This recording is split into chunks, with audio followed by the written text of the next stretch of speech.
მინდა გაგეიზიაროთ ჩემი ერთი იდეა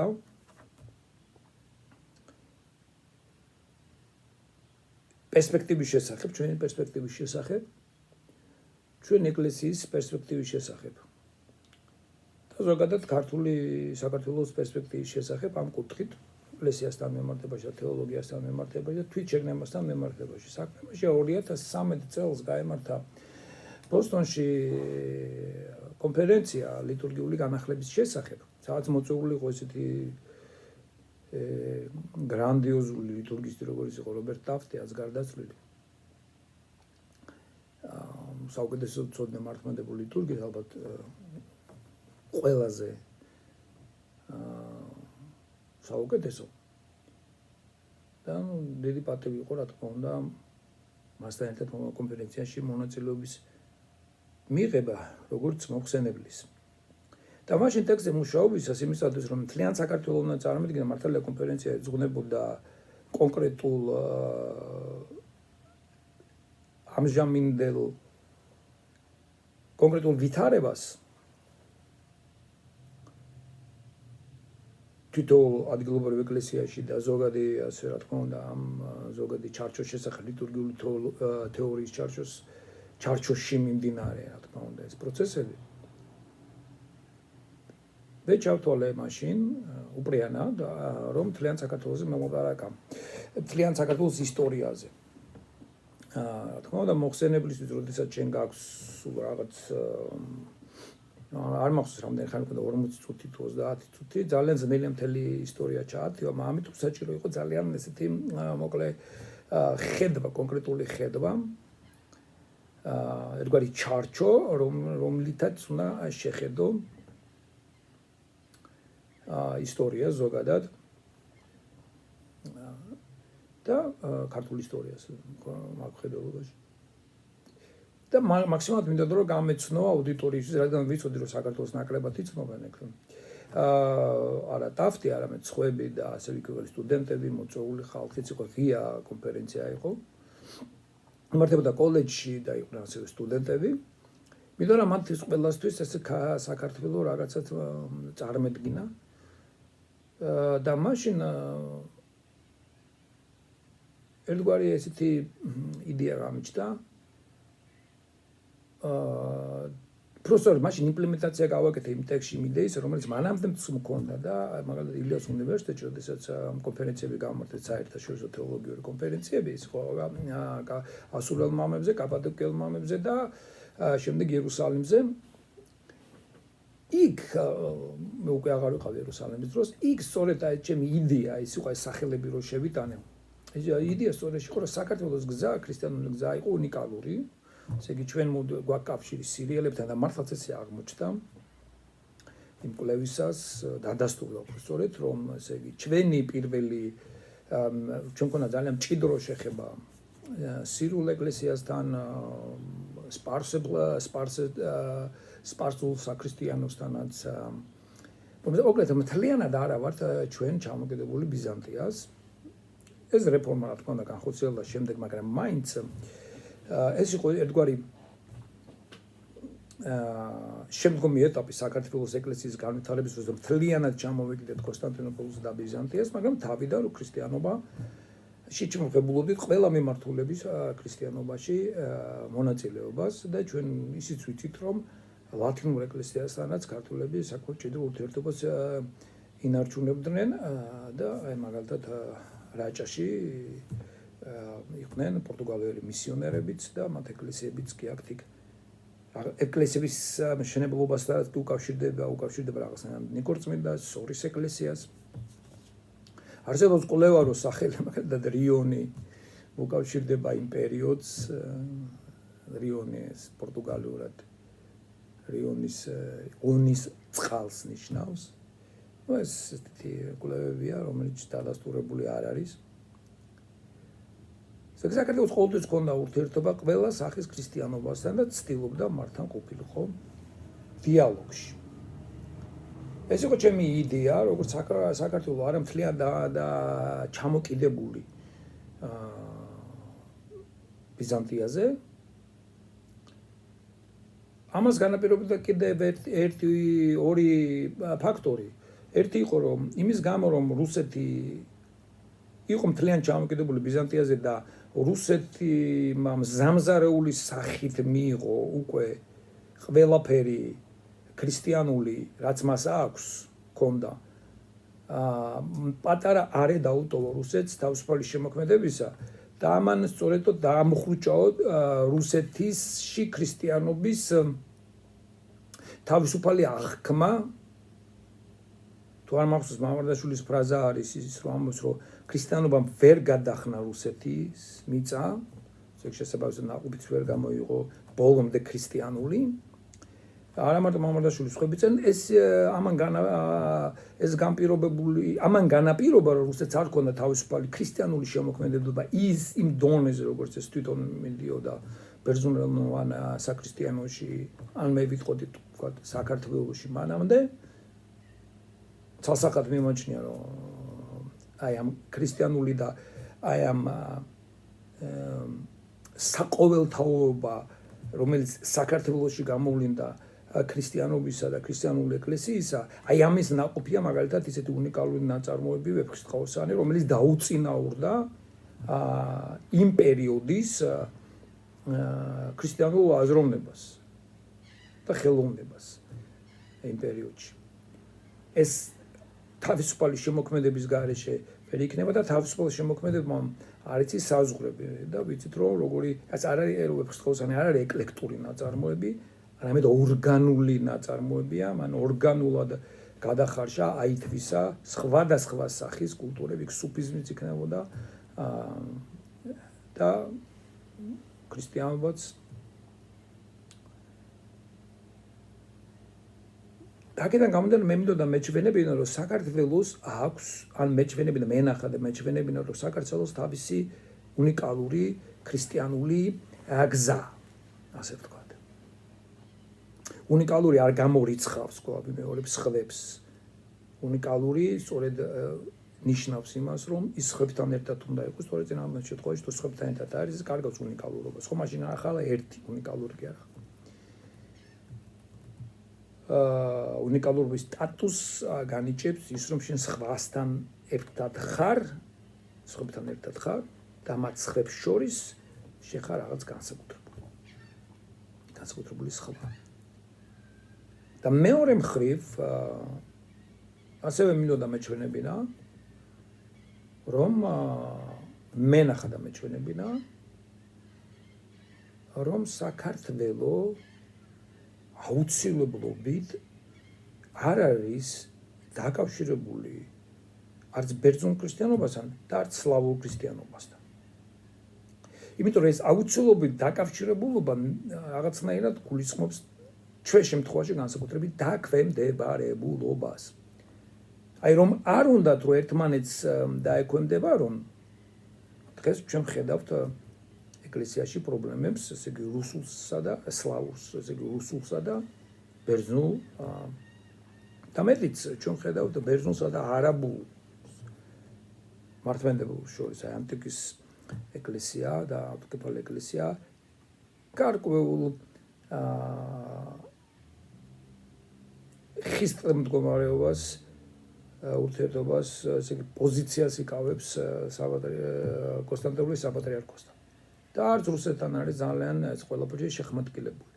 აქ საქმე იმაშია რომ საქართველოს მთლიანად მიბმა რუსეთზე ან ბერძნულზე ჩვენ რაღაცნაირად მასთან გვაქვემდებარებს. აბა ეხლა როგორ უნდა ვთქვათ რომ საქართველო უფრო ასე ვთქვათ ბრძყალებში მოერევა რუსეთს თუნდაც თავისი განსწავლულობით და თუნდაც თუ არა რამ რაღაც ისეთი უნიკალური განმასხვავებელი და უნიკალობას გამოცხადებას ქმნის თავისუფალი შემოქმედებითობა. აი ეს იყო რაღაცა ის ჭრილო მეჭრილშიც ესე იგი ჩავტიე ის ტექსტი, გამოვიდა ქართულად 40 გვერდამდეა თუ არ ვცდები, დაიბეჭდა კიდეც. და მე მეგითითებთ links უკვე ჩემ ტექსტებს, თორე ის არ მაქვს PDF-ი დაბეჭდილისა ტექსტისა, არ მოახერხეთ ჩემამდე. და ეხლა აი ეს იდეა რომ საქართველო აუცილებლად არ უნდა იყოს დაქვემდებარებული არც კონსტანტინოპოლს და იყოს ერთგვარი ცალკე ერთეული, თუმცა მათთან თანასწორ კავშირში, თანასწორ ბუმობაში, ეს ერთი მხრივ და მეორე მხრივ, როგორც თქვი, თავისუფალი შემოქმედებითობა. ამის მიზეზი იყო სწორედ ის, რომ პირველი კრება გამართეთ ილიას უნივერსიტეტში ასურელ მამებზე, რომ გვენახა და გვეჩვენებინა, რომ ჩვენ გვქონდა მჭიდრო ურთიერთობა, კულტურული გავლენები, დიალოგი სირიულ ქრისტიანობასთან, ესე იგი სირიულ ენა სემიტური წარმომავლობის ენა, სემიტური ენა. მეორე იყო კაპადოკიელ მამებთან, ესე იგი კაპადოკიაც, რომელიც სწორედ ესეთ განსაკუთრებულ როლი აქვს ჩვენთან ახლოს არის კულტურულად, მე შემდეგ ვარძიაშიც ვიყავით. ახლოს არის ჩვენთან კაპადოკია. და აქაც ჩვენ აი ეს მჭიდრო კავშირი კაპადოკიას და რაც პირდაპირ კონსტანტინოპოლზე არ ჩამოყიდებს და შემდეგ გაემართა იერუსალიმზე სამწუხაროდ მე უკვე აღარ ვიყავი, თუმცა იდეა იერუსალიმთან დაკავშირებით ქართული ეს ილიას უნივერსიტეტში რო სწორედ იერუსალიმი და არა კონსტანტინოპოლი ან მოსკოვი აუცილებლად გაემართებოდა შემდეგ კონსტანტინოპოლზე და აუცილებლად გაემართებოდა რუსეთზე, უბრალოდ მე წამოვედი კიდე. და შემდეგ ეს საქმე აღარ გაგრძელდა. ეს რაღაც ჩემი კომპოზიცია იყო ესეთი და შემდეგ 2013 წელს ამის შესახებ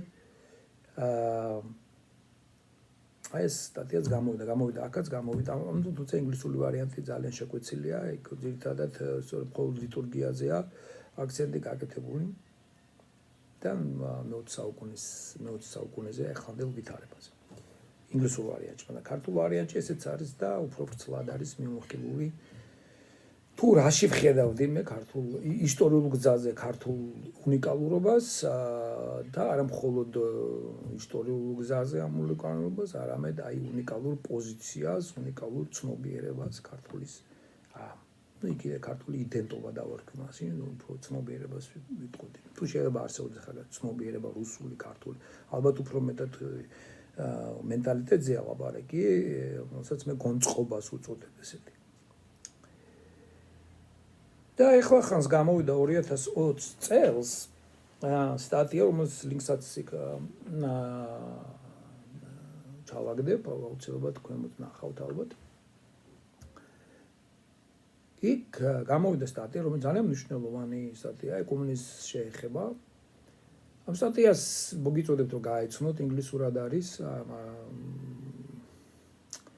სამწუხარო ის არის, რომ ჩვენ არ ყავს სპეციალისტები ქართველებს, ყავს ერთი სპეციალისტი უბრალოდ ამ ეკუმენური თეოლოგიის, საერთოდ ჩვენ თეოლოგები, როგორც ასეთი თეოლოგია მარტო არის, აი რაღაც ერთი თეოლოგიაში არის ძალიან ბევრი განხრა, მაგრამ ეკუმენური თეოლოგია ეს ცალკე სპეციალობა არის. ეს რთულია, ის თავის უკვე ტერმინოლოგიები გამოიმუშავა, უკვე ერთ საუკუნეა ისინი მუშაობენ, საუკუნეზე მეტია უკვე. უამრავი ტექსტია და იქ ადამიანი არ შეიძლება უბრალოდ ესე ამას გვერდი ჩაუვარო და შენ უკვე იცოდე ყველაფერი. ის მთელი ცხოვრება გიწევს ამ ტექსტებზე მუშაობა და კონფერენციებში ჩართულობა და ასე შემდეგ და ასე შემდეგ. და ჩვენ არ ყავს სპეციალისტები მაგალითად არც ძველი აღქმის, არც ახალი აღქმის, არც ლიტურგიკის. ისეთი სპეციალისტები, რომლებიც თანამედროვე აი ამ მეცნიერებების, როგორც არის ლიტურგიკა, ან ასე შემდეგ, ჩამოთვალე, საქმის ყურში იყვნენ. და მათ შეეძლოთ უკვე გადახარშული, დაწვრობილი, ზოგჯერ მარტივი ენით სალაპარაკო ფართო აუდიტორიისათვის და უკვე სპეციფიური ენით საუბარი სპეციალისტებისათვის, ან სტუდენტებისათვის. ჩვენ გვჭირდება ესეთი პროფესიონალები, რომ ნამდვილად შევძლოთ აქტიური როლი გქონდეს თეოლოგიურ მეცნიერებს, სოფლიოში მიმდინარე თეოლოგიურ მეცნიერებაში. მეცნიერების განვითარებაში. ეს შეიძლება საყუდური ეთქვას ეკლესიას რატომ ეს არ გააკეთე, რატომ ეს არ გააკეთე. მაგრამ ეს არა მარტო ეკლესიის პრობლემაა, მერწმუნეთ. ეს პრობლემა არის ზოგადად საზოგადოების პრობლემა და სახელმწიფოს პრობლემა, იმიტომ რომ ჩვენ ხედავთ თუ რამ ხედავ როლს თამაშობს ეკლესია, რელიგია საქართველოში. ჩვენ ძალიან კარგად ვიცით, რომ რელიგია მიბმულია ჩვენს ორიენტაციასთან და დასავლეთი თუ აღმოსავლეთი. და რელიგიური პრობლემები გველოდება წინ მაშინაც კი, როდესაც საქართველოს ეკონომიკა ძლიერად განვითარდება, სწრაფად განვითარების იმედიც, რა თქმა უნდა, ყველას გვაქვს. ჩვენ ვიცით, რომ ჩვენ სამეზობლო არა მხოლოდ ქრისტიანულია და ვართ მზად მათთან დიალოგისა თუ რაიმე რელიგიური პრობლემა წამოიჭრა. ჩვენ არ ყავს ყვანან სპეციალისტები, იმიტომ რომ სპეციალობა ითხოვს მოცალეობას. მოცალეობას კიდევ ჭირდება ფინანსური და ინსტიტუციური შემაგრება. ბერძნული სიტყვა სკოლა, თუნდაც ქართული სიტყვა სკოლა მომდინარეობს ბერძნული სიტყვიდან სხოლი. მაგრამ სხოლაზო ნიშნავს, თქვენ წარმოიდგინეთ, წყლეთ მუშაობას, ვუქმობ. აი, არისტოტელე ამბობს ამას. იმისაც რომ იყო ფილოსოფოსი და იაზროვნა, ამისათვის უნდა კონდეს თავისუფალი დრო. არა მხოლოდ თავისუფალი უნდა იყო, თავისუფალი მოქალაქე, იმიტომ რომ მონა ვერ შეიძლებოდა ფილოსოფოსი ყოფილიყო. აი, თავისუფალი დროც უნდა კონდეს.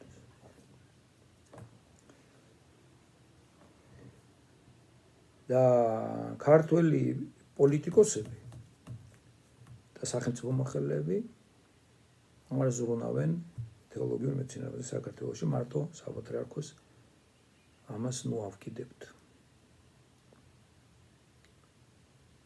ეხლა კორონავირუსი არის მოცალეობის ჟამი და გვაქვს საშუალება რომ შევჭერდეთ და რაღაც. მაგრამ ეს კორონაც გაივლის. და დაიჭირდა ეს სტატია, რომელიც ძალიან საინტერესო სტატიაა და მოგიწოდებდით რომ ეს წაგეკითხათ, კვლავ ამბობ, მაგრამ არ მეგულებ ხა მე საქართველოში სიმართლე გითხრათ, ვინც შეძლებს ამხელა ტექსტის მალე წაკითხვას, მის გადახარშას, დეტალებში გარკვევას. არ არის რთული ტექსტი, უმარტივესი ტექსტია, მაგრამ გარკვეულ ბექგრაუნდს საჭიროებს, გარკვეულ ცოდნას საჭიროებს. ეს არის ისტორია, ესე იგი მიდგომა თუ როგორ არის, როგორ მიუდგება მართლმადიდებლობა ეკუმენურ მოძრაობას. ეკუმენური მოძრაობა არის მოძრაობა ესეთი, რომ ვართ ჩვენ ყველანი ქრისტიანები, ვინც ვართ ქრისტიანები, მართლმადიდებლები, კათოლიკები, პროტესტანტები, სხვა მიმდინარეობები, ორთოდოქსები, პროკალკედონელები და ასე შემდეგ. აგერ ჩვენი სომხი ძმები ბოლო მართლა ეხა მართლა ხوار გადავალთ ახლა დავივიწყებთ ყველაფერს რომ სომხებთან ჩვენ არა მხოლოდ საუკუნეები გვაკავშირებს, არამედ ბერი ჩვენგანი შეიძლება გენეტიკურადაც სომხებთან ვართ დაკავშირებული. ისე დაიმსხოთ ჩემს ცხოვრებაში, მაგალითად ცხოვრებაში ორი ნათლია, ორივე სომხი მყავდა. ერთი სომხური წარმომავლობის, მეორე სომხი, უბრალოდ მართლმადიდებლები იყო. როგორ შეიძლება ადამიანს მართლა ვილაპარაკოთ ახლა ჩვენ თბილისზე, საქართველოზე, ჩვენს ქალაქურ მუსიკაზე, ჩვენ თვითშეგნებაზე და რაღაც ეს ანტაგონისტური განწყობილება გქონდეს სომხების მიმართ, ხო ეს წარმოუდგენელი რამეა, ეს საკუთარი თავის უარყოფა, და ვლაპარაკოდეთ საქართველოს კავკასიურ განზომილებაზე და ამ დროს აგერ ჩვენი ძმები კი არა, რა ვთქვა, ვინც ვართ სომხები და ქართველები, ასევე ალბანური წარმოშობის ჩვენი აზერბაიჯანელები, აღმოსავლეთ საქართველოში ხარ ამდენი გენეტიკურად წარმომავლობით უკავშირდება ჰერეთს უკავშირდება სწორედ ალბანელებს და რამდენი ალბანელი ასე გენეტიკურ კავშირშია თანამედროვე აზერბაიჯანელებთან.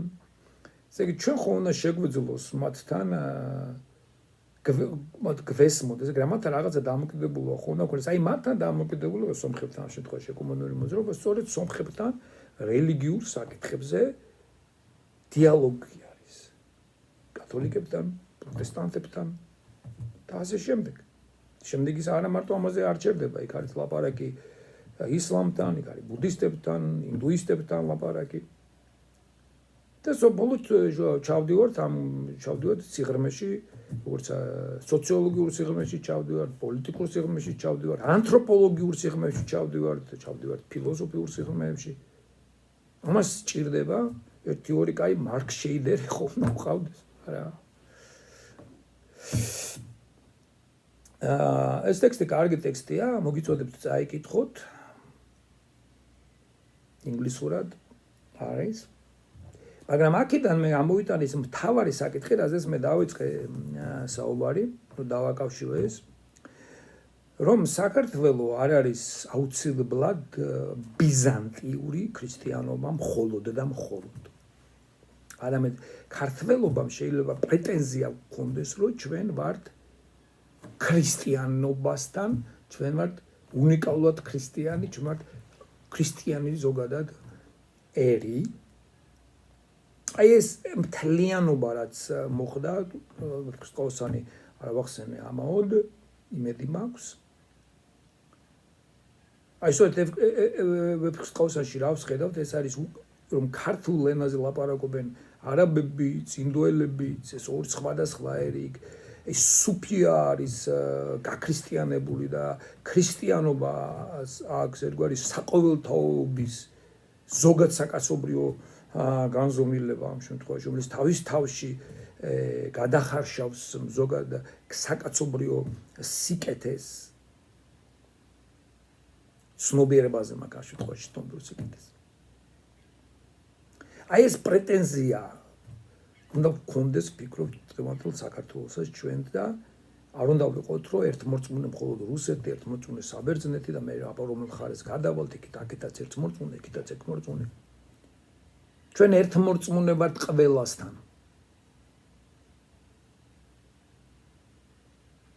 მაგრამ ჩვენი უნიკალური გამორჩეულობით. და აი ეს სტატია ლაპარაკობს, როგორც გითხარით, ეკუმენიზმთან მართლმადიდებლურ სხვადასხვაგვარ დამოკიდებულებაზე. და პირველი ესე იწყება მაგალითად ესეთი პრეტენზიად, იწყება წინადადება მაინც მინდა რომ წავიკითხო. მე-20 საუკუნის განმავლობაში ძირითადად მოყოლებული განსაკუთრებით 1907 წლიდან მანამდეც და შემდეგაც მართლმადიდებლური თეოლოგია არის რუსული თეოლოგია. მე თქვენ წინას კიდევ იმის წინაზე, როდესაც ბერძნულ თეოლოგიის გზაზე ვლაპარაკობდით, ამის შესახებ აღწერე და ისიც ნახეთ, რომ ამხელა პრობლემატიკა ამასთან დაკავშირებით. და დღეს უკვე როგორ ცდილობს, რომ ბერძნული თეოლოგია გამოვიდეს და საოცარი რამეც არის, რომ გითხარით მე ალბათ არა 2008 წელს მომიწია მე ჩასვლა საბერძნეთში ომის შემდეგ, რაღაც სექტემბერი, ოქტომბერი ვარ მახსოვს. და განწყობა მე რაც იქ ვნახე, იყო ისეთი, რომ ჩვენ გავბედით და რუსეთს ომი დაუწყეთ. ესე იგი იქ ძალიან ანტიდასავლური განწყობილება საკმაოდ მაღალ დონეზე იყო საბერძნეთში, საბერძნეთის უნივერსიტეტში, დასავლეთი დიტიკი, ესეთი პეჯორატიულად ამამცირები დიტიკი და ეს დასავლურები და პაპისტები. ჩვენ ეს ტერმინოლოგია როგორ ჩვენ ხო ვიცით ჩვენი ძალიან ასე ვთქვათ რადიკალებისაგან აი პაპისტები, პაპიკები, პაპისტები ეს ხმარობენ ამ სიტყვას, ეგ დასავლეთ ქრისტიანობას გაუწევენ პაპისტებს უწოდებენ მათ. ეს რუსული თეოლოგია და აი ამ რუსული თეოლოგიის ჩარჩოდან აი ესეთი ძლიერი ვთქვათ ისტორიის და როგორც არის ბერძნული ორთოდოქსია მასაც კი გაუჭირდა გამოსვლა. და დღემდე გამოდის. და ძირითადად ორი ჯგუფია, ეს არის ეკუმენისტებისა და ანტიეკუმენისტების, პროეკუმენისტების და ანტიეკუმენისტების ჯგუფები გვაქვს მართლმადიდებლობაში. უბრალოდ ხა ეკუმენისტის სიტყვა უკვე ძალიან ესეთი შორაცხყოფილ სიტყვად იქცა დამამცირებლად, მაგრამ თავისთავად აქ ეკუმენისტი შეიძლება როგორც ასეთი ადამიანი სულად არ იყო, რომ აი მაგალითად აუცილებლად დღესვე თქვათ წავიდე და თქვათ კათოლიკურ ეკლესიაში ვეზიარო ამ მსგავსი რამე. ესეთებიც არიან. მაგრამ არიან ადამიანები, რომლებიც ეკუმენიზმში ხედავენ იმას, რომ მათთან კონდეს მჭიდრო დიალოგი, საერთო რაღაცა კეთილი საქმეები, კარგი საქმეები ვაკეთოთ, მათთან ერთად ვიაზროვნოთ და იმედად დავისახოთ აი რაღაცნაირი საბოლოოდ თუნდაც ევქარისტიული ერთიანობა, ოღონდ რა თქმა უნდა, არა სარწმუნოებრივი და ფუნდამენტური ღირებულებების, ფასეულობების ან სწავლებების ხარჯზე. მაგრამ ორივეს ამ ორთოდოქსებში, აი ძირითადად ამ ორ ფრთას, რომელიც საერთოდ არ უნდა ეკუმენიზმისგან ანტიეკუმენისტები ამაში ხედავენ ერეს ფოროტებას და მათ შორის რომელში მათ ხედავენ რაღაც დადებით მოვლენად, ისინი ორივენი ამ 20 საუკუნის განმავლობაში, განსაკუთრებით რუსებზე აქ ლაპარაკი განსაკუთრებით, რუსულ თეოლოგიაზე და შემდეგ ბერძნებთანაც ერთი რამეა ერთიანი. ისინი გამოყოფენ საკუთარ თავს და უწოდებენ საკუთარ თავს აღმოსავლეთ ქრისტიანობას და ისინი თლიანად მოწყვეტენ საკუთარ თავს დასავლეთიდან, დასავლეთ საქრისტიანოდან, როგორც ცივილიზაციური განსხვავებულობა. ესე იგი, ფაქტობრივად ეკუმენური დიალოგი გამოდის ცივილიზაციათა შორის დიალოგი. ეს არის ის რაც მინდოდა მე მეთქვა, რომ თუ ჩვენ შეგვიძლია ცივილიზაციაზე აი ამ სახით ლაპარაკი, მაშინ ჩვენ შეგვიძლია თქვათ, რომ იმედი არ უნდა წავიხოცოთ და განავაცხადოთ, რომ ცივილიზაციურად ჩვენ ვართ ქრისტიანები. არა აღმოსავლეთ ქრისტიანები ვიწროთ, ან დასავლეთ ქრისტიანები ვიწროთ. აი ამ გაგებით, ამ გაყოფით.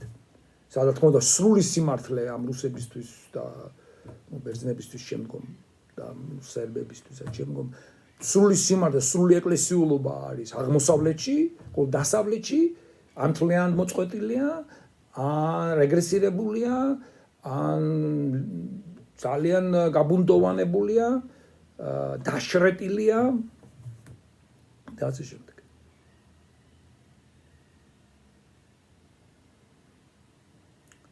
ორივენი ეს ფრთა ხედავენ ეკუმენიზმში აღმოსავლეთსა და დასავლეთის შეხვედრას. ისინი არ ხედავენ როგორც ერთიანობას, და განუჭრელ ერთიანობას, და ერთიანობაში განსხვავებულობას, არამედ ისინი ლაპარაკობენ მოწყვეტილობას, მაგრამ აი გაწყვეტილში რომ კიდევ რაღაცა ძაფები რჩება აი იმას. ესე უყურებენ.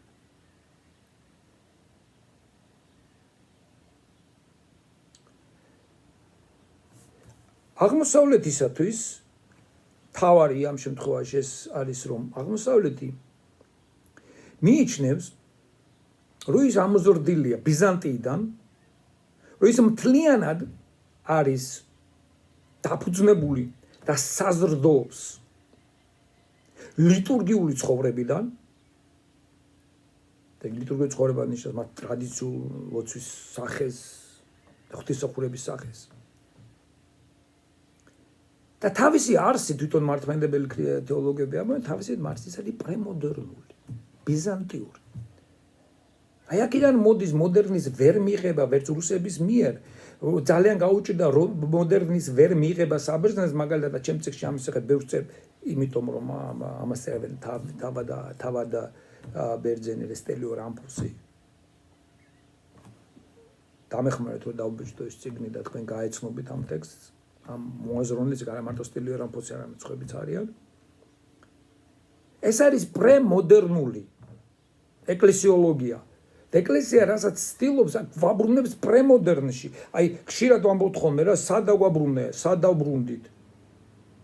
შუა საუკუნეებში ბრუნდებით, ხშირად ვამბობ. რატომ უნდა იყოს, მაგალითად, ქართული ქრისტიანობა აუცილებლად შუა საუკუნეობრივი დაღმა დამხადასმული?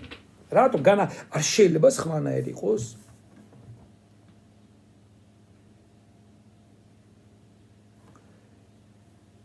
და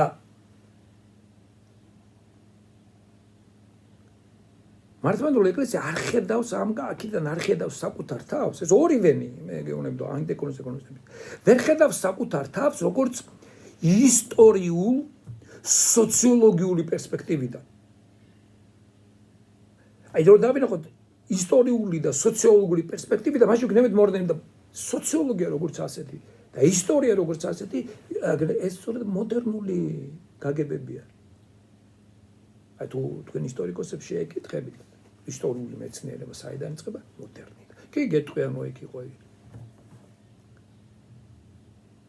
თუ კი დიდა იყო ამას, მაგრამ ჰეროდოტე თუ კი დიდიდან დაიწყო იყო ისტორიკოსები, მაგრამ ის არ იყო ისტორია იმ გაგებით, როგორც აი ამ, იმიტომ რომ ისტორია უკავშირდება პროგრესს, განვითარებას, დროში ცვალებადობას, დრო ამ შემთხვევაში ონტოლოგიური ელემენტი გამოდის.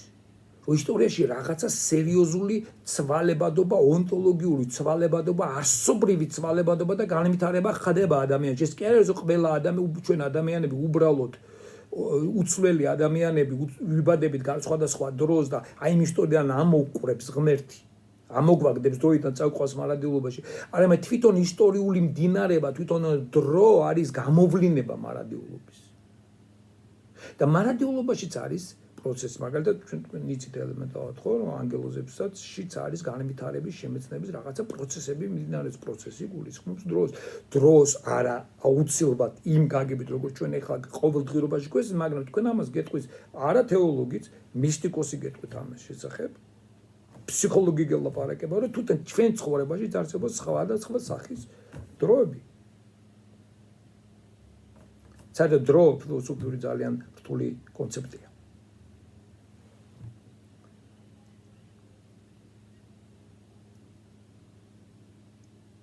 ჩვენ ვერ ხედავთ საკუთარ თავს მართლმადიდებლები ისტორიულ კონტექსტში რა ხდება ჩვენ ხო სოციალური ცხოველი ვართ.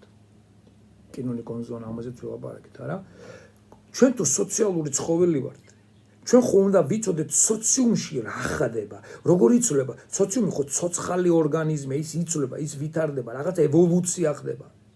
ევოლუცია უცოდ არ ნიშნავს რომ რაღაც კარგზე შეიძლება ცუდისკენაც მიდიხარ, ან მოკლედ, მაგრამ არა აქვს ამას მნიშვნელობა, მთავარია ხო რაღაცა პროცესი მიდის. აი ამას ვერ ხედავენ საკუთარ ბულგაკოვი მაგალითად ჩემი იმ სტატიის დასაც სხვათა შორის ხო. ბულგაკოვის სერგეი ბულგაკოვი არის ერთ-ერთი წარმომადგენელი განხილველი. სერგეი ბულგაკოვის სიტყვით ვამთავრებ ქართულსაც და ინგლისურ სტატიასაც. ოღონდ ინგლისურ სტატიაში ისე გამოდის რომ მთლიანად ვეთანხმები ბულგაკოვს, მაგრამ ქართულ სტატიაში ის ბოლო ნაწილი ამომაღებინეს ვეღარ ვეტეოდი 15 გვერდში. და ის ხომ მთლიანი და მივხვდი რომ ამას მანდა მაინც აქ ეს აქტუალური არ არის საქართველოში უფრო აქტუალური იყო ის იმიტომ ჩემი ვიწრო თემა იყო ჩემი ქართული თემა იყო სადაც ბულგაკოვი ამბობს რომ არსებობს მყარი ჭეშმარიტებები აი წინაზეც ვილაპარაკე მყარი ჭეშმარიტებების ხალხსაც საშიზეციური ღვთაებრივი ჭეშმარიტებები და რომელი ღვთაებრივი ჭეშმარიტებაც ვლინდება ისტორიაში და ეს რაღაც ჰეგელიანური ვლინდება ისტორიაში და ჩვენ ისღა დაგვრჩენიათ იმ მყარ უცვლელ ჭეშმარიტებებს მივესადაგოთ ესე იგი ის ჭეშმარიტება შეიძლება სხვადასხვა სახით სხვადასხვა ენაში გამოითქვას შეიძლება ჩვენ ვლაპარაკობთ ერთი და იგივეს უბრალოდ სხვადასხვა ენაზე მაგრამ თანამედროვე პოსტმოდერნული უკვე აი თუნდაც ონტოლოგია და ანთროპოლოგია გელაპარაკობთ თუ სამყაროს შესახებ წარმოადგენდა გვეუბნება რომ არავით არის ესეთი გაყინული ჭეშმარიტებები არსად არ არსებობს არამედ ჩვენ და ჭეშმარიტებები ერთ პროცესში ვართ მოქცეული და ერთმანეთს ვქმნით ამიტომ არა ჭეშმარიტება დგას უფრო მაღალი ვიდრე თავისუფლება, მაგრამ თავისუფლება ჭეშმარიტ დონეზე დგას. აი ის მის ჭეშმარიტებაზე გელაპარაკებათ, უფრო მაღლა უნდა იდგეს. იცოდეთ რომ მას ტოტალიტარისტული შეხედულება, მას პრემოდერნული პრემოდერნიზმში დაბრუნება უნდა სადღაცაც სადაც ისეთ არის სადაც ჭეშმარიტებები მოცემულია და რჩეულებმა იციან ეს ჭეშმარიტებები. ეს ძალიან მნიშვნელოვანია, იმიტომ რომ თქვენ გელაპარაკებენ როგორც იდეოლოგიის სახით გაწოდიან ამათ. და ხშირ შემთხვევაში ბაიყუშებივით ინტერვიურერები ამას შეხარიან და უსმენენ ხოლმე და ვერ ხვდება რომ ამ სიტყვების უკან რამხელა რამეს გეუბნება ის ადამიანი, რომელიც ფაქტობრივად ერთ-ერთი იდეოლოგია არის დღეს საქართველოს ცდილობს იყოს, რა თქმა უნდა.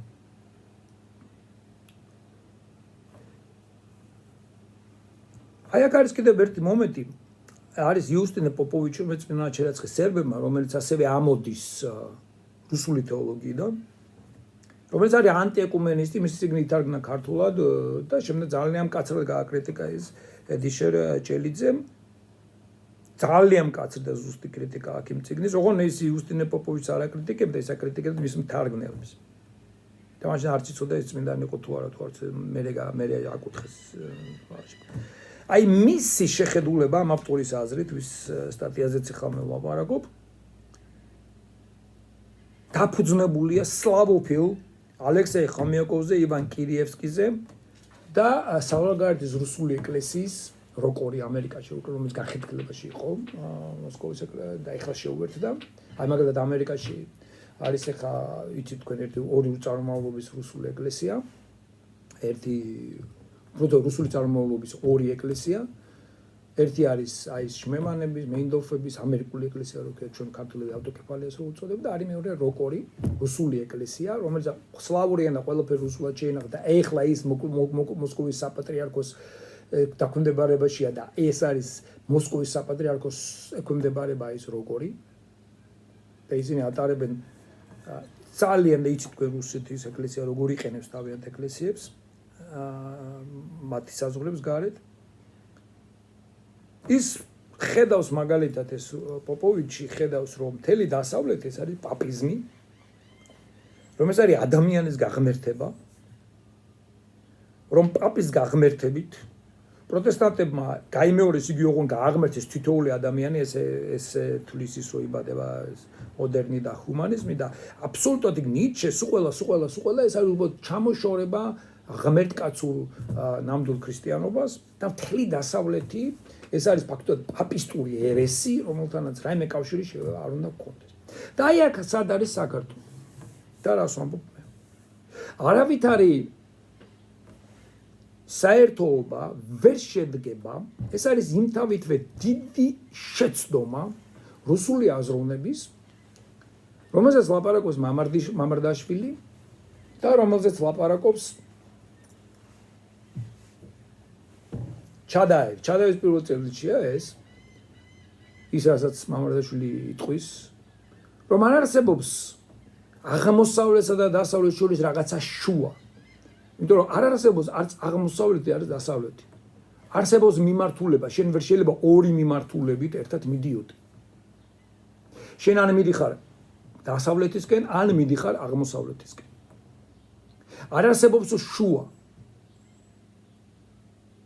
და თუ შენ იტყვი რომ შენ არც აღმოსავლეთი ხარ და შენ ხარ არც დასავლეთი, მაშინ შენ ხარ არავინ. და თუ მიდიხარ შენ დასავლეთ, შენ ვიყარ დასავლეთ, ჩვენ ვართ ქრისტიანები ქართველები, ჩვენ გვაქვს ჩვენი როლი. და ეს შორს იყოს ის ევროპა. და ეს შორს იყოს ის იდეალი და ჩვენ განსხვავებული ვიყო, რაც უფრო შორს არის, მით უფრო უკეთესია. მით უფრო მეტად ტრანსცენდენტული ნახტომი გაქვს, მით უფრო მეტი ძალის ხმევა გაქვს, რომ იქითკენ წახვიდე. ამ შემთხვევაში მაგნეტი ისე კი არა, როგორც მაგნეტი რაც უფრო ახუმფრ გიზიდავს. მაგრამ ამ შემთხვევაში არის ისე, რაც უფრო შორს არის ცენტრი, რომლისკენაც მინისტრები მით უფრო ძლიერად მიდიხარ, მისგან მეტი სიჩქარე, მეტი ძლიერი, მეტი ძალმოსილება, ძალის ხმა გჭირდება.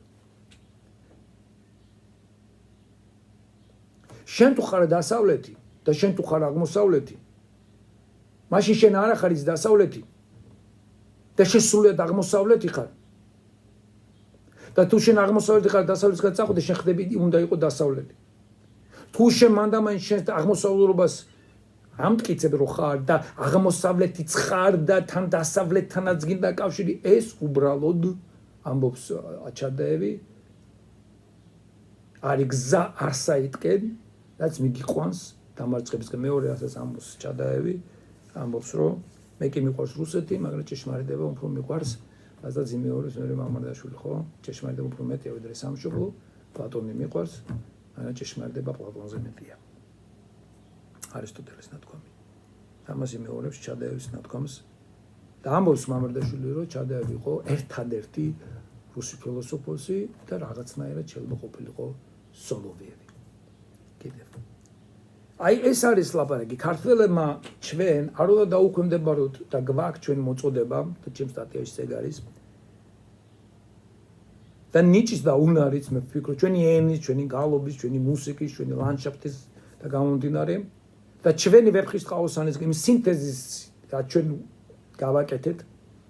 პროზა სხვამა გააკეთეთ და ჩვენ იმ არეში გამოვიქენით როგორც ქართველები აუცილებლად არის გენეტიკურად 100%-ით ქართველები ვიყოთ, შეიძლება არც ვიყოთ 100%-ით ქართველები, საერთოდ არც ვიყოთ ქართველები გენეტიკურად, აქ ლაპარაკია სწორედ ცივილიზაციაზე, კულტურაზე.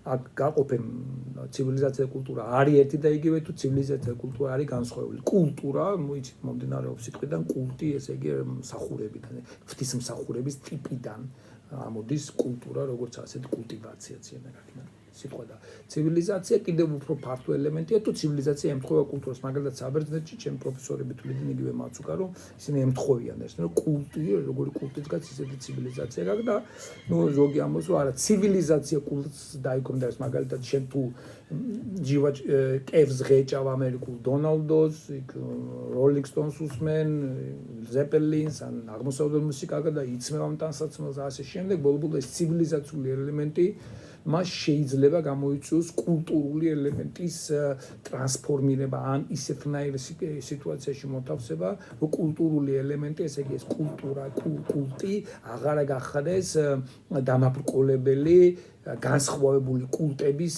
თანაცხოვრების ცივილიზაციურ ერთიანობაში. ხმეურნები რა ართულებოდა, ნუ რა ვქნათ, ვართულებო.